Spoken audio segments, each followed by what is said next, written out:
Hi everyone, I'm going to go ahead and dive right into 9 questions that you should ask yourself before taking the CFA.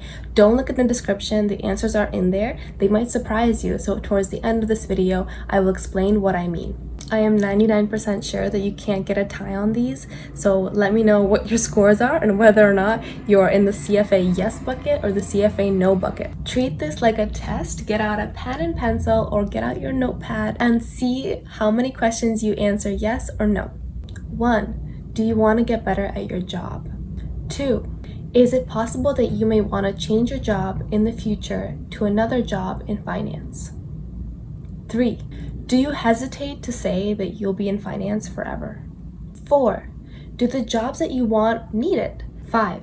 Is it possible that in your career lifetime you may experience a recession, a layoff, or any other instance in which you may lose your job? 6.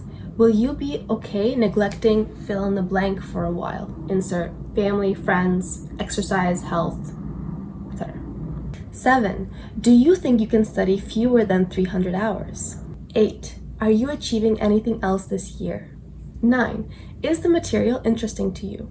Alright, the first one might be surprising. Do you want to get better at your job? No. The CFA is not going to help you get better at your job in general. Getting a CFA in year 1 didn't help me do my slides better, do my research better, or anything else. It just taught me more about finance in general. 2 and 3 are about finance in general because you're going to spend a lot of time committing to this certification in finance. And if you ever move to any kind of strategy role or consulting style role, the CFA might be less necessary. Therefore, you might want to wait now and get your MBA later. However, if you're really confident that you'll stay in finance, then the CFA can really serve you.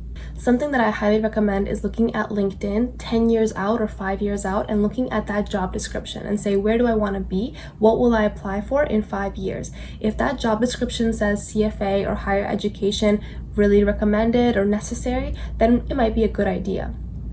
On the other hand, you might be surprised to find out that the jobs that you want don't actually need it. Question 5 is a big motivator as to why I started the CFA program, and that's because if you think at any point in time you will be on the market, the CFA program is a differentiator. 6 and 7 might seem like opposite sides of the same coin, so let me explain. We all know that taking the CFA requires a lot of time, fine. But you might say, well, Marta, I can do it in less because I majored in econ or finance or whatever it is. The reason I say no to the CFA in those instances is because you might be underestimating. Even if it doesn't take you 300 hours, it'll take you 290. It'll take you 250. Take it from someone who majored in economics and did a lot of courses in stats, went to investment banking and had Wall Street training, and took all kinds of series exams. It didn't help me cut down the study time because the content is very specific. Are you achieving anything else this year? I'd like to put it in a little bit of perspective that even I didn't think about. Let's say you had 900 hours. That's ideally if you pass the exam on the first try all 3 times. If you were to put 900 hours towards a different hobby, what would that hobby be? What would that project be? And maybe that's something to think about. On the other hand, if you didn't have a project like I didn't, I could feel good about myself because I can say in my first 3 years of my career, not only do I have those 3 work years of investment banking, but I also have a CFA level 1. Lastly, is the material interesting to you? If you want to learn this stuff, it might be a signal that A, you want to stay in finance, and B, you won't feel so tortured. So all power to you, go get them.